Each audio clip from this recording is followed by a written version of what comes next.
Hello students, आज का जो हमारा टॉपिक है वो है ratio of area of two similar triangle.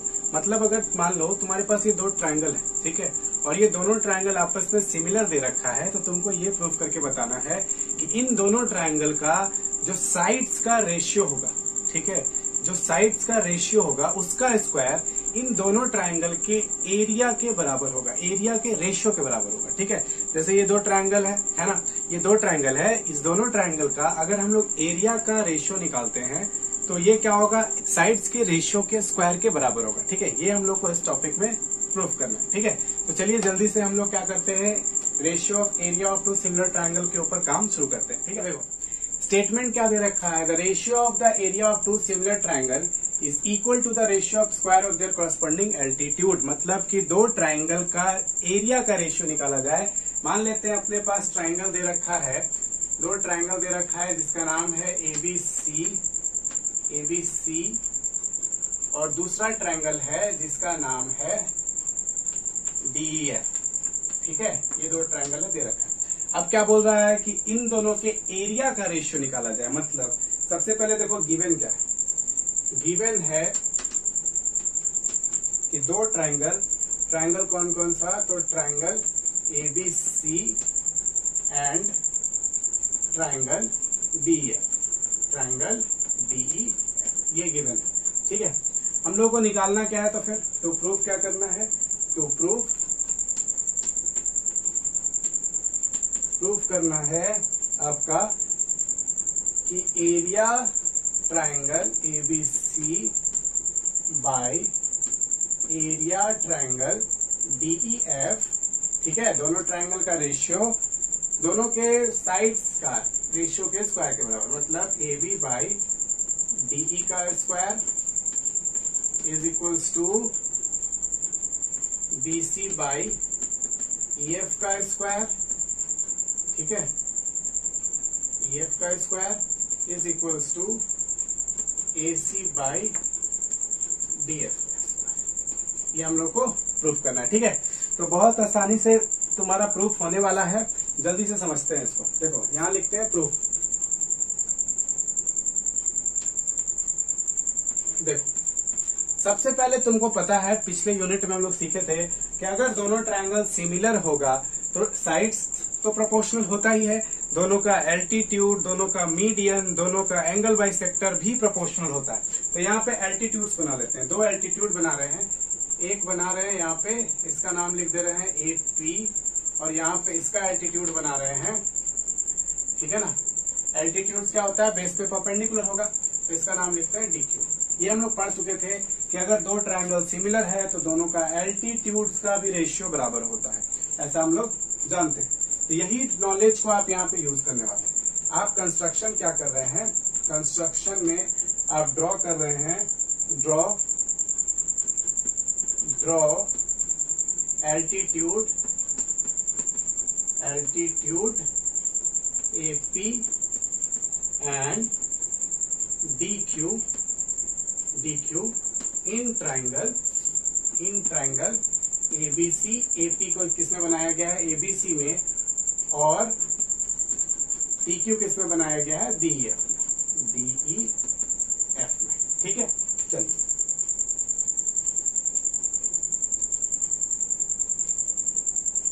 आगे समझते हैं। ठीक है, तो देखो प्रूफ में आ जाओ। चलो इसमें क्या करते हैं हम लोग को दिया है कि ट्रायंगल सिमिलर है। ठीक है, तो ट्रायंगल अगर सिमिलर होता है तो इक्यू एंगुलर ट्रायंगल बनता है ना, triangles are similar then they are equiangular, है ना। Since triangle ABC similar triangle DEF, hence they are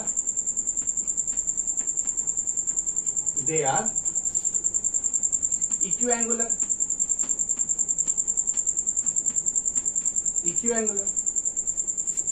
है ना, इक्यू एंगुलर। तो वहां से क्या हो जाएगा, एंगल ए किसके बराबर, एंगल D के बराबर, एंगल B किसके बराबर, तो एंगल E के बराबर, और एंगल C किसके बराबर, तो एंगल F के बराबर। और साइड्स क्या है, प्रोपोर्शनल। मतलब AB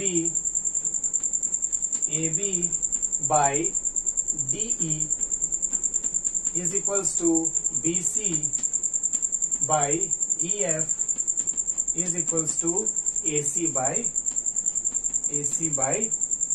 DF is equals to altitudes का रेशियो के बराबर, मतलब AP बाई क्या हो जाएगा DQ। ठीक है, इसको हम लोग इक्वेशन 1 बोल के छोड़ देते हैं। ठीक है, अब आ जाते हैं, मान लेते हैं एरिया का रेशियो निकालते हैं। ठीक है, एरिया निकालते हैं। तो देखो एरिया ऑफ बोल रहे हैं, area of triangle ABC by area of triangle DEF, ये किसके बराबर हो जाएगा? एरिया ऑफ ट्राइंगल ABC करेंगे तो half into base into height, है ना। हाफ इंटू बेस को B1 और हाइट को H1 बोलते हैं पहला ट्राइंगल के लिए, और सेकंड के लिए हाफ इंटू बेस को B2 और हाइट को H2 बोलते हैं। ठीक है, चलो यहां तक काम हो गया। अब देखो पहला वाला में area triangle ABC by area triangle DEF में आ जाओ। देखो हाफ से तो हाफ कट गया, खत्म बात। B1 के जगह पे क्या है? BC है, तो BC, और H1 के जगह पे क्या है? AP है, तो AP। सेकंड में देखो बेस के जगह पे क्या है? EF है, तो EF, और हाइट के जगह पे क्या है? DQ है, तो ये हो गया DQ। ठीक है, चलो आगे बढ़ जाते हैं, है ना। तो ये तुम्हारा क्या हो जाएगा? अब देखो area triangle ABC by area triangle DEF is equals to क्या हो गया? तो देखो BC बाई EF जो है, BC बाई EF जो है, यहां से देखो BC बाई EF जो है वो AP बाई DQ के बराबर है, AP बाई DQ के बराबर है। मतलब आप AP बाई DQ के जगह पे, AP बाई DQ के जगह पे BC बाई EF लिख सकते हैं। तो इसका मतलब है कि BC बाई EF, है ना, और हम AP बाई DQ के जगह पे भी BC बाई EF लिख देते हैं, BC बाई EF लिख देते हैं। ठीक है, क्यों? क्योंकि AP बाई DQ जो है वो आपका BC बाई EF के बराबर है। ठीक है, तो ये हो गया। अब सिमिलरली क्या हो जाएगा? तो यहां से तुमको मिल गया कि area triangle ABC by area triangle DEF is equals to क्या हो गया? BC square by EF square, है ना, BC square by EF square. Similarly तुमको क्या मिल जाएगा? सिमिलरली, है ना, सिमिलरली हम लोग को मिल जाएगा, सिमिलरली यहाँ पे बोल देते हैं, ये क्या हो जाएगा? Area triangle ABC by area triangle DEF, ठीक है, वो किसके बराबर आ जाएगा? BC बाई EF का स्क्वायर हुआ तो AB बाई DE के स्क्वायर के बराबर हो जाएगा, AB बाई DE स्क्वायर के बराबर हो जाएगा, है ना। और सिमिलरली क्या होगा? सिमिलरली एक और काम होगा कि area triangle ABC by area triangle DEF जो होगा वो कौन सा साइड बचा हुआ? AC बाई DF स्क्वायर के बराबर हो जाएगा, AC बाई DF स्क्वायर के बराबर हो जाएगा। तो इसका मतलब देखो फ्रॉम 1 2 and 3 से तुमको क्या मिल जाएगा?